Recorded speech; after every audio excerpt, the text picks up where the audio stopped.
भाइयों और बहनों, राष्ट्रपति जी ने आपातकाल की घोषणा की है। ఈ ప్రకటనతో భారత ప్రజాస్వామ్యం యొక్క చీకటి అధ్యాయం ప్రారంభమైంది.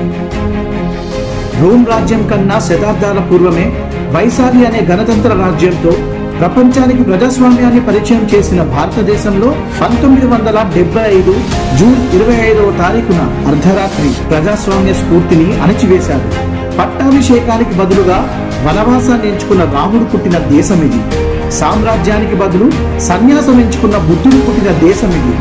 అధికారాన్ని సేవకి సాధనంగా భావించిన దేశం ఇది.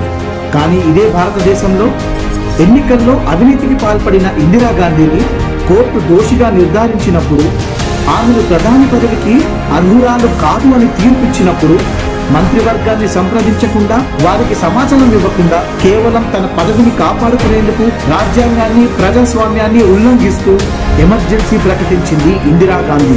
ఎమర్జెన్సీ ప్రకటన తన పదవిని కాపాడుకునేందుకు చేసిన ప్రయత్నమే.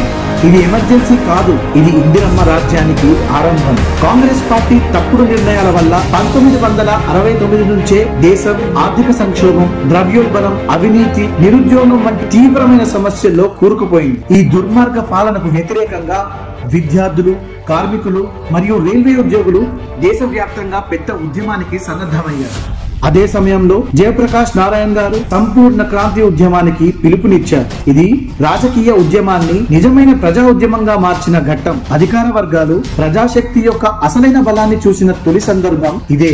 ఢిల్లీ సింహాసనం కదిలిపోయి అధికారం గజగజలాడిన సందర్భం ఇదే. 1975 జూన్ 12వ తారీఖున ఒక చారిత్రాత్మకమైన తీర్పు వెలువడింది. ఇందిరాగాంధీ వర్సెస్ రాజ్ నారాయణ్ కేసులో ప్రభుత్వ యంత్రాంగాన్ని తప్పుగా వాడుకున్నారనే ఆరోపణతో అలహాబాద్ హైకోర్టు ఇందిరాగాంధీని దోషిగా ప్రకటించి ఎంపీగా ఆమె గెలుపును రద్దు చేసింది. 6 సంవత్సరాల వరకు ఎన్నికల్లో పోటీ చేయకుండా ఇందిరాగాంధీపై నిషేధం విధించింది. ప్రజాస్వామ్యం, నియంతృత్వం ఎదురెదురుగా నిలిచిన క్షణం అది. ఆ క్షణాన్నే ప్రజాస్వామ్యాన్ని అణిచివేసే మార్గాన్ని ఎంచుకుంది ఇందిరాగాంధీ. ఇందిరాగాంధీ విధించిన ఎమర్జెన్సీ రాజ్యాంగాన్ని దుర్వినియోగం చేసిన ఘటన మాత్రమే కాదు, అది ప్రజాస్వామ్యాన్ని కూలీ చేసిన ఘటన. ఇది బాబాసాహెబ్ అంబేద్కర్ గారు రూపొందించిన రాజ్యాంగాన్ని హత్య చేయడమే. ఇది లక్షలాది మంది తమ సర్వస్వాన్ని త్యాగం చేసి సాధించిన స్వాతంత్రాన్ని అవమానించడమే.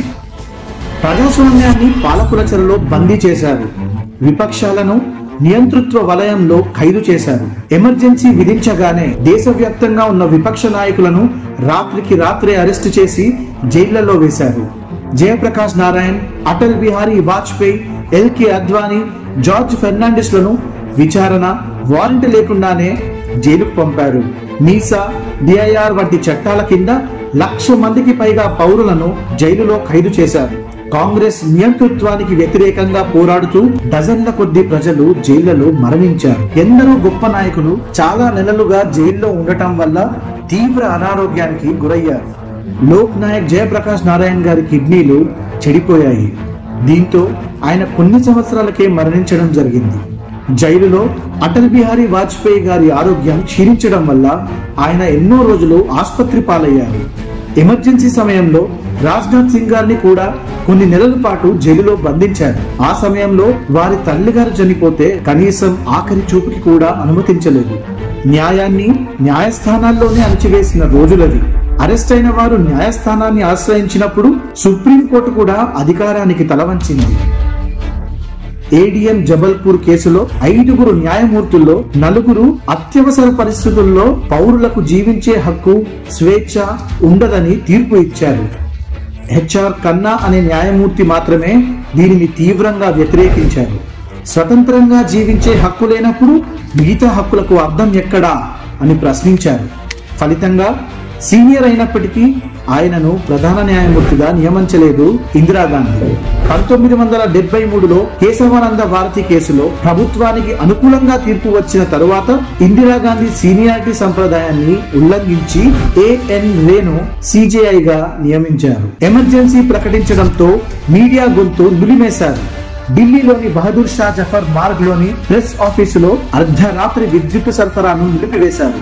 దానివల్ల మరుసటి రోజు ఉదయం ఏ వార్తాపత్రిక కూడా ఎమర్జెన్సీ వార్తలను ముద్రించలేకపోయింది. దీంతో పాటు దేశవ్యాప్తంగా మీడియాపై సెన్సార్షిప్ విధించారు. దీని ప్రకారం వార్తాపత్రికలు ప్రభుత్వ అనుమతితో మాత్రమే ప్రతి విషయాన్ని ముద్రించారు.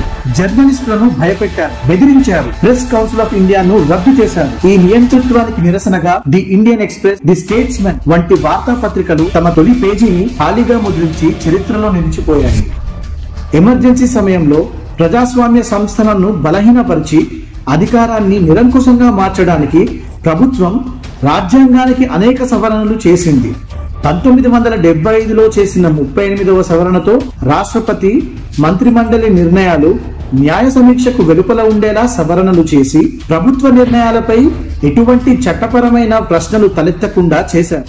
ఆ తరువాత 39వ సవరణతో ఇందిరాగాంధీ యొక్క చట్టవిరుద్ధమైన ఎన్నికను న్యాయస్థానాల పరిశీలన నుండి మినహాయించారు. తద్వారా ప్రధానమంత్రి పదవిని చట్టానికి అతీతంగా మార్చారు. 1976లో 40వ సవరణతో భూమి మరియు సహజ వనరులపై పూర్తి నియంత్రణను ప్రభుత్వానికే ఇచ్చారు. తద్వారా పౌరుల ఆస్తి హక్కులు మరియు కోర్టుల పాత్రను పరిమితం చేశారు.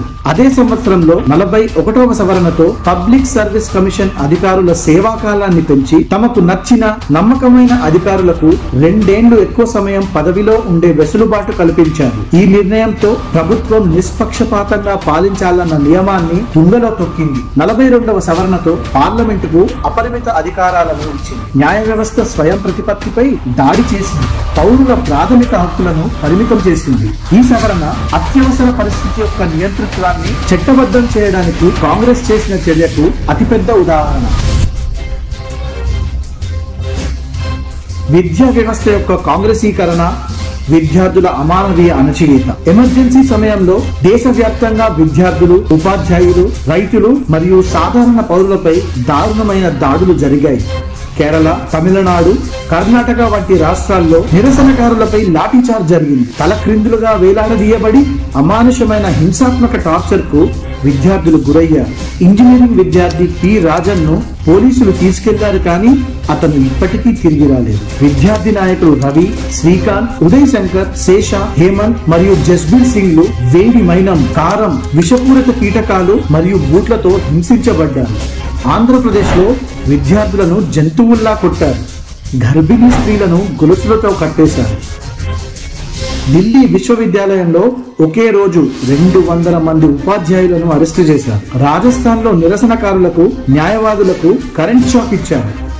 జోధ్పూర్ లో మేము దేశద్రోహులం అని రాసి ఉన్న ప్లకార్డులు ధరించమని అవమానించారు. ఒడిస్సాలో 9-10 తరగతుల పిల్లలను 5 నెలలు జైల్లో ఉంచారు. కళాశాలలు మరియు విశ్వవిద్యాలయాలలో సంస్థాగత వ్యతిరేక రచనలు, అభిప్రాయాలు నిషేధించబడ్డాయి. ఈ సమయం భారతదేశ ప్రజాస్వామ్య చరిత్రలో అణచివేత మరియు అరాచకానికి నిదర్శనంగా నిలిచింది. ఇందిరమ్మ రాజ్యంలో బలవంతంగా జనాభా నియంత్రణ ఆపరేషన్. జనాభా నియంత్రణ పేరుతో దేశవ్యాప్తంగా బలవంతపు కుటుంబ నియంత్రణ కార్యక్రమాన్ని ప్రారంభించారు.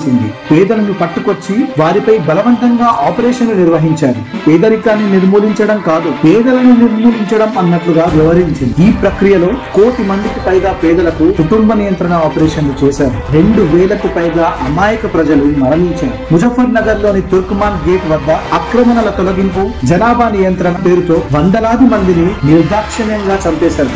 ఎమర్జెన్సీ అంధకారంలో ప్రజాస్వామ్య దీపాన్ని వెలిగించిన వీరులు. దేశం మొత్తం భయపడుతున్నప్పుడు కొంతమంది ధైర్యవంతులైన యువకులు ప్రజాస్వామ్యాన్ని కాపాడడానికి కంకణం కట్టుకున్నారు. ఎమర్జెన్సీ సమయంలో శ్రీ నరేంద్ర మోదీ గారు రైలు ద్వారా ప్రజలకు సందేశ వార్తలు చేరవేశారు. ఎమర్జెన్సీ సమయంలో మోదీ గారు వివిధ వేషాలు ధరించి పోలీసుల నుండి తప్పించుకుంటూ ఉద్యమాన్ని కొనసాగించారు. బటూక్ భాయ్, స్వామీజీ వేషం సహా పలు వేషాలతో గుజరాత్ లోని వివిధ ప్రాంతాలలో పర్యటించారు. ఒకసారి ఆయన భుజంగర్ జైల్లో ఉన్న నాయకులను కలవడానికి స్వామీజీ వేషంలో వెళ్లి అక్కడ 1 గంట పాటు రహస్య సమావేశం నిర్వహించారు. ప్రచార సామాగ్రి పంపిణీకి మోదీ గారు వినూత్న పద్ధతులను అనుసరించారు. ప్రజలకు అందుబాటులో ఉండాలనే ఉద్దేశంతో ఆయన ప్రచారానికి సంబంధించిన సాహిత్యాన్ని క్షురక దుకాణాల్లో ఉంచారు. అంతేకాకుండా వారు ఈ సామాగ్రిని సాధువులు మరియు మత పెద్దల ద్వారా గ్రామీణ ప్రాంతాలకు వ్యాప్తి చేశారు. అత్యవసర పరిస్థితి కాలంలో తన అనుభవాలను సంఘర్ష్ మా గుజరాత్ అనే పుస్తకం రూపంలో సంకలనం చేశారు.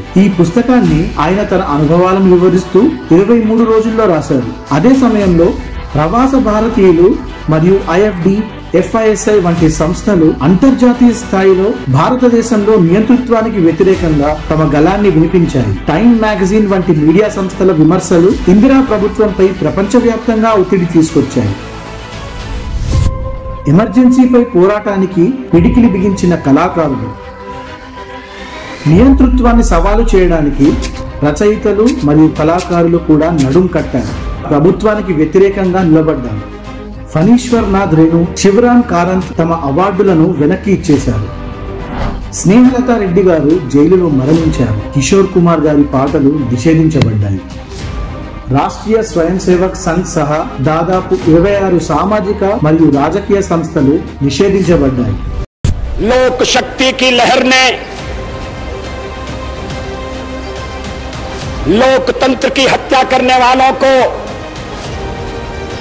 इतिहास के कूड़ेदान में फेंक दिया है. న్యాయం యొక్క అన్ని ద్వారాలు మూసుకుపోయాయని ప్రజలు భావించినప్పుడు రాబోయే ఎన్నికల్లో వారే న్యాయం చేయాలని నిర్ణయించుకున్నారు. 1977 దారిద్రాత్మక లోక్సభ ఎన్నికల్లో ఇందిరాగాంధీ ఘోరంగా ఓడిపోయింది.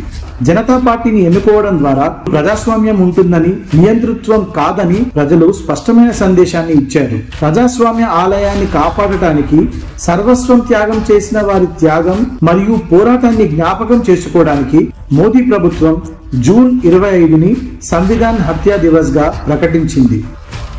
కాంగ్రెస్ ప్రస్తుత వాస్తవికత ఇప్పటికీ అదే మనస్తత్వం. అధికారం మరియు కుటుంబాన్నే సర్వోన్నతంగా ఉంచాలనే కాంగ్రెస్ మనస్తత్వం నేటికీ మారలేదు. ఎమర్జెన్సీ సమయంలో తానే తుంగలో తొక్కిన రాజ్యాంగం, న్యాయ వ్యవస్థ, పత్రికా స్వేచ్ఛ మరియు సంస్థల నిష్పాక్షికత గురించి మాట్లాడుతుంది. రాజ్యాంగానికి అవమానం, ప్రెస్ గొంతు నొక్కడం, కోర్టు స్వయం ప్రతిపత్తి రద్దు, సంస్థల దుర్వినియోగం, ప్రతిపక్ష అణచివేత, త్యాగాల ద్వారా ప్రజాస్వామ్యాన్ని సజీవంగా ఉంచుకోవాలని ఎమర్జెన్సీ సమయం దేశానికి నేర్పింది. అత్యవసర పరిస్థితి కేవలం ఒక రాజకీయ అధ్యాయం కాదు. భారతదేశ ప్రజాస్వామ్యానికి ప్రమాదం ఇంకా ముగియలేదని ఇది ఒక హెచ్చరిక. ఎందుకంటే అప్పుడు కూడా కాంగ్రెస్ స్వభావం అప్రజాస్వామికం మరియు నేటికి కాంగ్రెస్ కు దేశం కంటే ఒక కుటుంబమే పెద్దది. ఈ మనస్తత్వం ఉన్నంత వరకు దేశ ప్రజాస్వామ్యానికి ప్రమాదం ఉంటుంది. कितना भी बड़ा हो मगर देश से बड़ा नहीं हो सकता. कोई दल कितना भी शक्तिशाली हो मगर 62 करोड़ जनता से अधिक शक्ति नहीं रख सकता. व्यक्ति आएंगे चले जाएंगे, पार्टियां बनेंगी बिगड़ेंगी, नई पार्टियां जन्मेंगी, सरकारें कायम होंगी बदलेंगी, मगर कश्मीर से लेकर कन्याकुमारी तक फैला हुआ भारत अपनी सनातन संस्कृति के साथ आधुनिकता का वर्ण करने के लिए अमरकाल तक इस तीर्थ यात्रा में चलता रहेगा.